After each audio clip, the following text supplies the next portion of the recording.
4 centuries ago, a privately owned English vessel named the White Lion sailed these waters carrying human cargo to trade for food and supplies.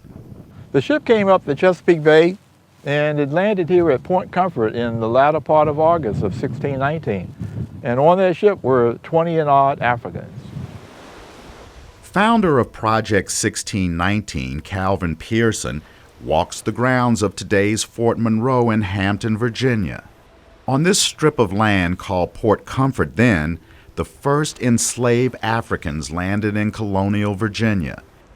It marked the beginning of an odyssey of millions of Africans being brought to America as slaves for more than 200 years. The first Africans who were brought here were destined for a life of servitude. They had to work the plantations from sunup to sunset, the tobacco fields, the corn fields.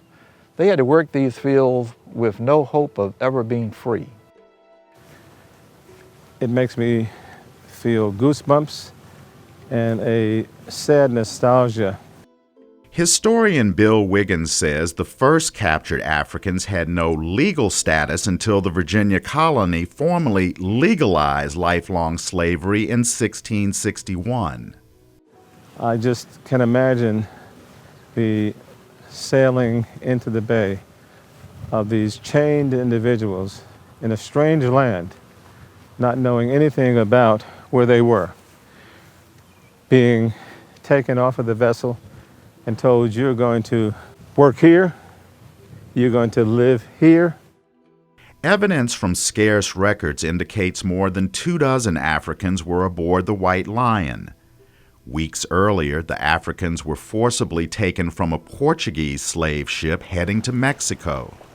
These were free people who had been kidnapped as free people and sold into slavery. 2 enslaved Africans named Anthony and Isabella, likely from Angola and baptized Catholic, were taken off the White Lion when it reached the shores of Port Comfort. These are the sacred land of our ancestors, and when I walk this land, I think about Anthony and Isabella. I think about what were they thinking about getting off a ship in a strange land. This is ground zero. This is the beginning of the African imprint on America. The first Africans were sold or traded to wealthy white plantation owners in Hampton and the Jamestown settlement, which became the Virginia colony. A few days after the White Lion landed in Virginia, another ship, the Treasurer, arrived carrying a few slaves, including one named Angela. Angela, interestingly, is the only African whose name was actually written in the records in 1620 that survived. Now, there may have been other names mentioned, but those records did not survive. Archaeologists say Angela spent part of her life in Jamestown settlement, now a national park where archaeologists are trying to unearth clues about her life. With Angela, we can tell the much broader story of slavery and the beginnings of slavery in our country and racism, which really went hand in hand with slavery, and at the same time give Angela, through our imagination, some sense of identity, some sense of dignity. And it was Angela and so many others that made the colonists prosperous. They did most of the work, and a number of them obviously died in the process, but we owe a debt to those Africans because they were the foundation of the economic development of what became the United States of America. Slavery began in Virginia, and it was at this site where the first actions to end the system took place.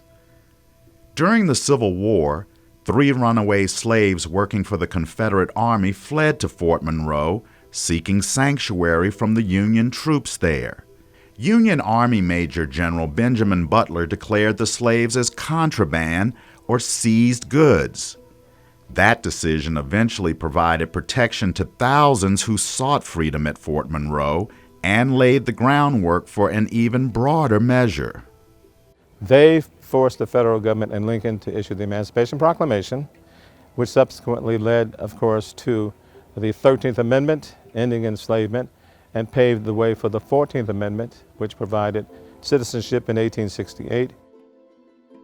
Fort Monroe now is a national monument, majestic grounds that future generations can explore to learn more about the early history of an emerging nation. Chris Simpkins, VOA News, Hampton, Virginia.